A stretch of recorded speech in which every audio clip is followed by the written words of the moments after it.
Hola, hello, j'espère que vous allez bien. Voici la vidéo pour les éphémérides, les énergies qui vont vous accompagner cette semaine du lundi 25 juillet jusqu'au dimanche 31, donc la dernière semaine de juillet.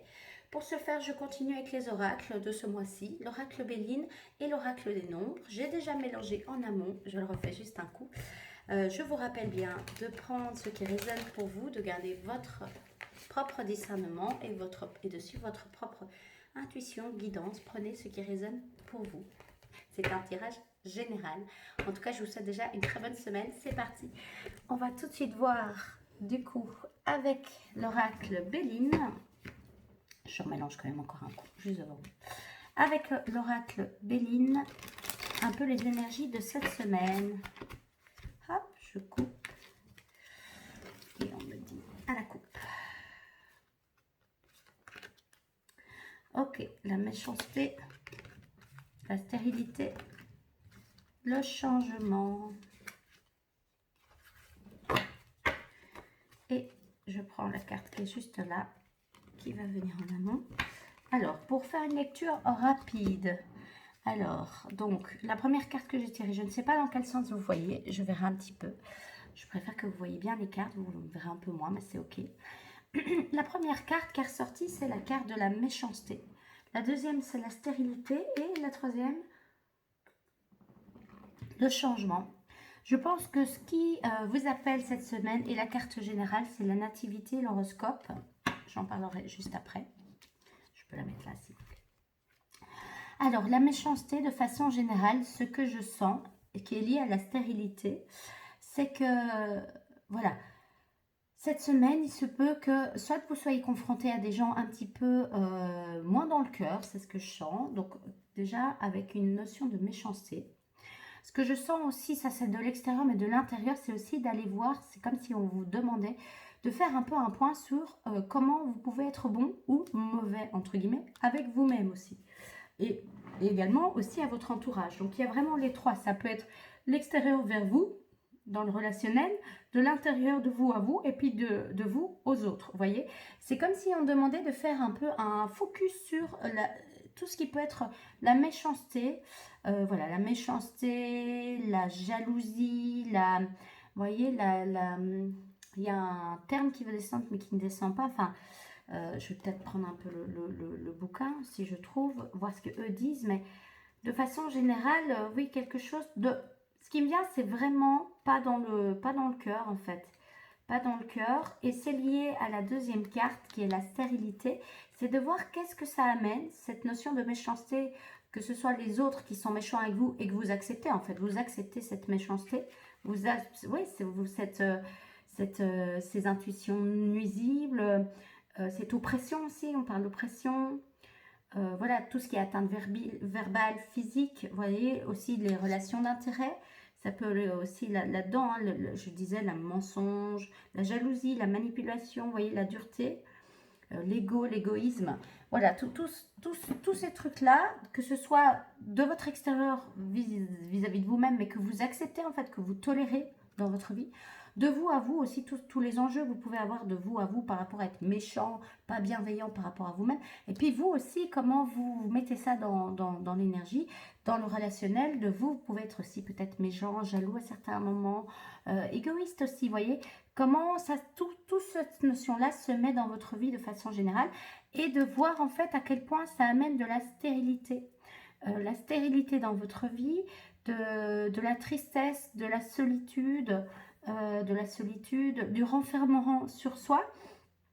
Et voilà, c'est quelque chose, vous coupez aussi de vos ressentis, vos intuitions. C'est pour ça que je pense qu'il y a la nativité, l'horoscope qui est juste au-dessus, où là, il y a une demande d'ouverture de votre propre intuition, de votre propre lumière, de votre propre amour, d'ouvrir votre cœur aussi, vous voyez. C'est ça qui me vient. Et ce qui est demande, c'est vraiment d'aller à un changement par rapport à ces modes de fonctionnement, de voir à quel point ça vous apporte de la stérilité dans les rapports de... Voilà, les amitiés stériles avec de la méchanceté, de la jalousie, de l'envie, de la manipulation. J'ai envie de dire qu'il faut qu'il y ait un changement par rapport à ça.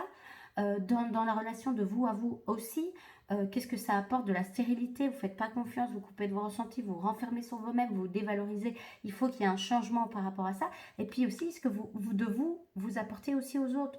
comme stérilité ou comme méchanceté. Et ça, il y a aussi une demande de changement dans le relationnel sous toutes ses formes, de ce que vous acceptez venant de l'extérieur, de votre relationnel de l'extérieur, de ce que vous acceptez de vous à vous et de ce que vous donnez et de ce que vous remettez aussi de vous aux autres. Il y a une demande de changement et pour ce faire, pour vous accompagner, c'est aller dans la nativité, l'horoscope, mais donc moi, ce qui me vient, c'est vraiment cette notion de connexion avec vous-même, d'introspection à nouveau, pour vous analyser, de vous analyser, faire une introspection et puis faire les changements qui demandent à être nécessaires pour que ce soit plus juste et aussi cette ouverture du cœur, cette ouverture du cœur qui est importante. Donc voilà, je vais mettre ça comme ceci. Et donc ça va vraiment vous aider. Je ne sais pas si vous voyez bien, ça va vraiment vous aider à pouvoir aller vers ce futur en fait. Donc ça c'est vraiment le passé qui a encore un effet sur le présent et la demande du futur qui est le changement par rapport à ces modes de fonctionnement là. Alors on va encore juste tirer une carte de l'horoscope des nombres. Je remélange un coup. Oui, vraiment l'ouverture du cœur de vous à vous, de vous aux autres, et puis mettre des limites dans ce que l'extérieur vous apporte et qui n'est plus en adéquation avec qui vous êtes actuellement. Voilà. En tout cas, communiquez là-dessus, ouvrez votre cœur, mais ne soyez pas trop bon non plus. Dans des rôles de sauveur, de victime, de bourreau, voilà. C'est ça qui est vraiment demandé, c'est de sortir de tout ça. Je prends, je coupe. Alors, il y a la prospérité qui est là, j'ai envie de la mettre là. Et je vais prendre la carte ici. Eh bien, l'intuition qui ressort. Excellent. J'adore. L'horoscope, la nativité et l'intuition. Je vais juste décaler un peu ça comme ça. Je mets les cartes comme je le sens. Voilà. Donc, la première carte qui est sortie, c'est d'abord la prospérité, donc le chiffre 26. La semaine passée, on parlait de la relation à l'argent. Donc, ça peut être aussi ça, de faire rentrer la prospérité, mais aussi la prospérité du cœur et de l'âme dans votre vie. On ira voir tout de suite après les petits mantras pour vous accompagner. Et puis, le chiffre 11, l'intuition qui résonne vraiment avec l'horoscope pour aller changer cette stérité, aller vers un changement, vers plus de prospérité, voyez-vous. Voilà, et comme ça, voilà, ça se met bien, on me dit que ça c'est bon, que de plus en plus ça va faire comme ça et que vous allez vraiment rentrer dans cette phase de vie où l'intuition, l'horoscope, la nativité et le changement dans votre fonctionnement, de fonctionner de vous aux autres, de vous à vous et de vous pour les autres, va changer, va aller vers quelque chose de plus prospère, de plus juste pour vous. Et il y a l'intuition qui est très présente chez vous, vous le voyez, ça résonne 2 fois. Donc le premier chiffre qui vous accompagne, c'est le chiffre 26. Je vais tout de suite aller voir. Voilà. Et derrière, c'est l'intelligence du cœur, donc c'est pas mal. Je vais repasser en face cam, comme ça, vous me verrez un petit peu. Alors, le chiffre 26, c'est la prospérité. Elle est sortie à l'endroit. Alors, le chiffre 26, c'est volontaire, efficace, équilibré et diplomate. Ok. Il possède des énergies de combativité et d'audace. Il a tendance à accumuler les biens matériels. Il se montre assez à l'aise dans le monde des affaires. Cette carte annonce d'ailleurs une belle réussite financière à condition de savoir travailler avec discernement. Elle invite à cultiver son autonomie et une certaine lucidité dans ses associations.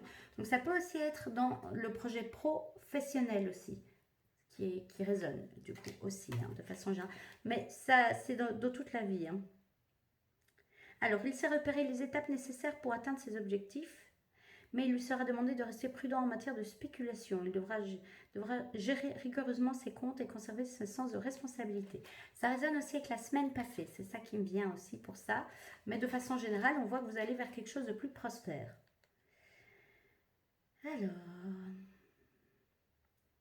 voilà, carte à l'endroit, vous assumez vos responsabilités, vous veillez efficacement sur vos finances, vous conservez votre équilibre intérieur et vous saisissez les opportunités.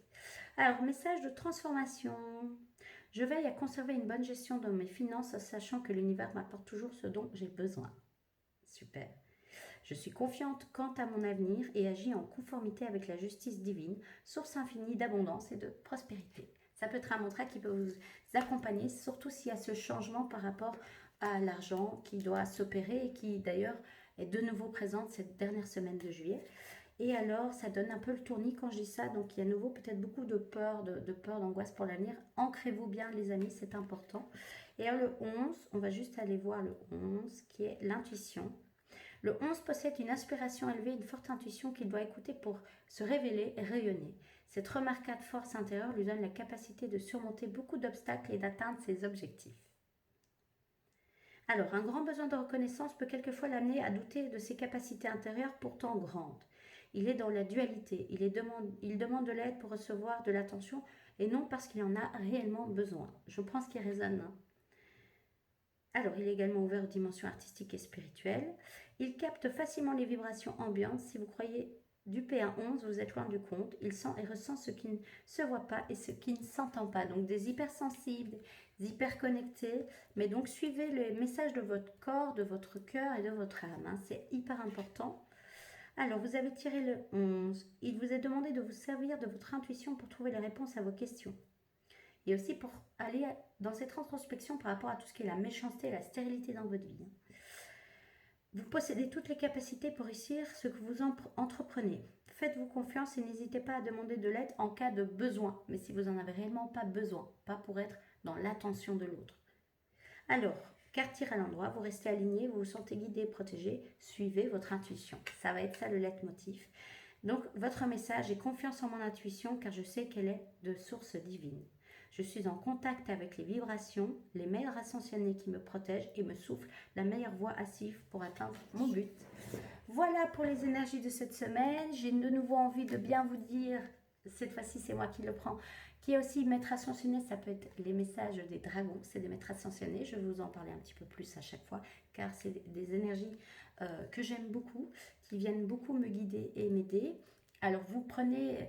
Je les appelle aussi les gardiens de la Terre. Vous prenez ce que ça résonne pour vous. Si vous préférez garder ces notions de gardiens de la Terre qui sont liées aux éléments de la Terre, bien sûr, vous pouvez. Mais j'avais envie de vous dire qu'il vous accompagne encore. Et donc, c'est le dragon de la paix, le gardien de la Terre de la paix. Et donc, je dirais de l'énergie d'eau pour cette semaine, puisqu'il est très bleu. Voilà, ben, je vais le mettre juste en dessous. Est-ce que je le mets juste en dessous? On me dit que c'est... Ok, on me dit de le mettre comme ceci. Non, on me dit que c'est ok comme ça.